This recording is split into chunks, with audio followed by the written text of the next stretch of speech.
प्रिय साथियों, फिर मैं संत कबीर जी का वाणी लेकर आया हूँ। क्षमा को अंग, कृपया ध्यानपूर्वक सुनेंगे और समझेंगे। क्षमा महान शस्त्र है। क्षमा धारण करने से ही सर्वत्र विजय है। छोटे लोग भले ही उपद्रव मचाए, परंतु बड़ों को क्षमा ही करना चाहिए।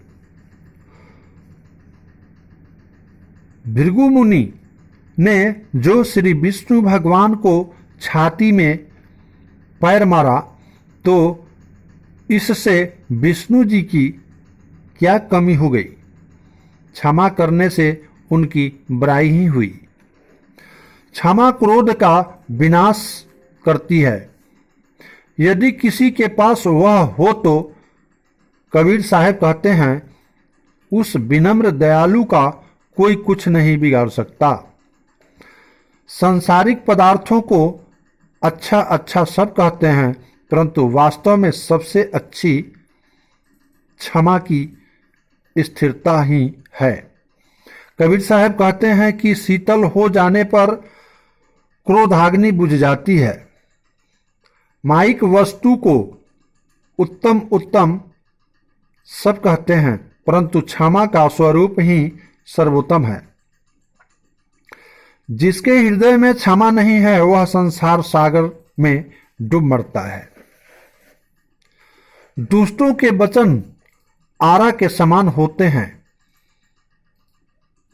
परंतु संत जन उनको सहन कर लेते हैं। बिजली समुद्र में गिर पड़े तो क्या जलाएगी?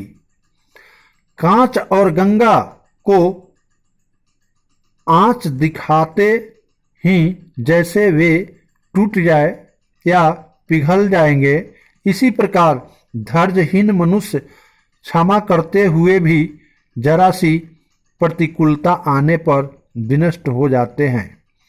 परंतु संत और सोना दोनों कष्ट, प्रतिकूलता एवं आंच मिलने पर सवाया उत्तम रंग वाले खड़े हो जाते हैं।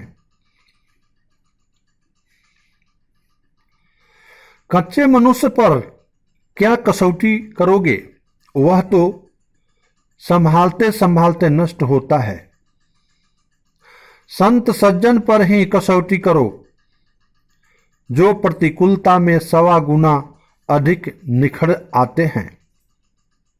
बलवान की क्षमा, धनी की अभिमानहीनता और विद्वान की कोमलता, नम्रता, संसार में ये तीनों की शोभा है। और सब तो अनंतों हैं, कहाँ तक कहा जाए।